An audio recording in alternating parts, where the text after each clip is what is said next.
מה זה מארגן דיירים ולמה כדאי לכם לקדם פרויקט התחדשות בעזרת מארגן. קוראים לי גלעד, ורגע לפני שאסביר לכם מה זה מארגן דיירים, חשוב להבין מה זה בכלל התחדשות עירונית ומי זכאי ליהנות מההטבה הנפלאה הזו. אז התחדשות עירונית היא בעצם תהליך שהמטרה שלו זה לשדרג שכונות ובניינים ישנים. בתהליך הזה הורסים מבנים ישנים ובונים במקומם מבנים חדשים או מחזקים ומשפצים בניינים קיימים. ככה בעצם ניתן לשפר את איכות החיים של התושבים, לחזק מבנים נגד רעידות אדמה, להגדיל את כמות הדירות באזור ולשפר את המרחבים הציבוריים.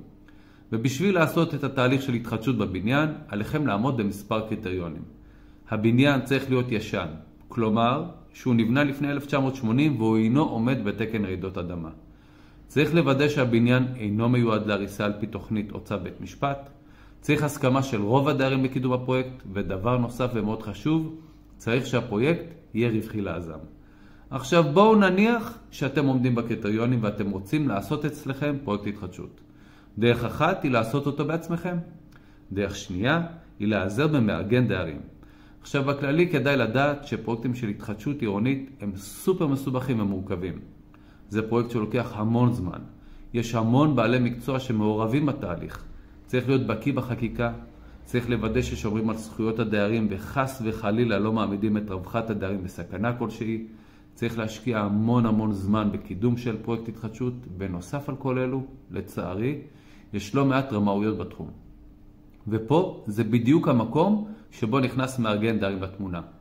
מארגן מקצועי מלווה את הדיירים לאורך כל הדרך. הוא מאחד את הדיירים סביב הפרויקט ושומר על הזכויות שלהם.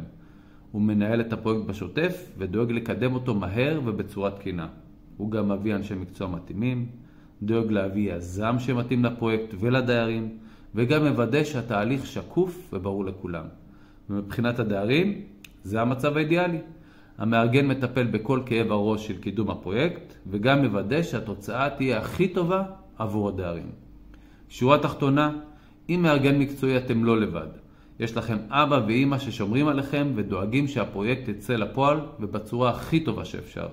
אז עצה שלי, אל תתמודדו עם פרויקט הזה מורכב לבד.